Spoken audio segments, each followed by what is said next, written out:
I often get asked about breast cancer screening and what options are available for women. And for women who don't have any family history of breast cancer, routine screening mammograms just need to start at age 40. But there are a lot of us out there that have significant family history of breast cancer, and that greatly affects how we need to screen ourselves so that, heaven forbid, if we do get cancer, it's caught early where we have the best chance for cure. 1 in 8 of women, unfortunately, family history or not, will get breast cancer.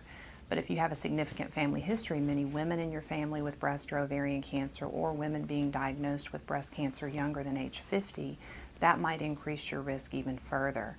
So those women, we review their family history, we review many aspects of their menstrual history and pregnancy history, and can calculate for them, even before discussing genetic testing, what their lifetime likelihood of getting breast cancer is.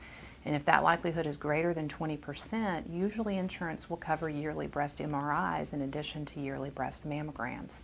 And what you can do is alternate those imaging tests every 6 months so that you're having your breast looked at by some modality every 6 months.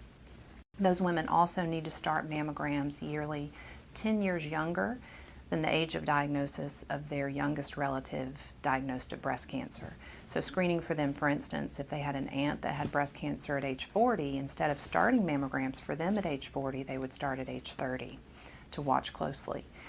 And then finally, as an option, we now have the ability to check for known genetic mutations that can be passed in families that would increase a woman's risk of getting breast or ovarian cancer if she's inherited that.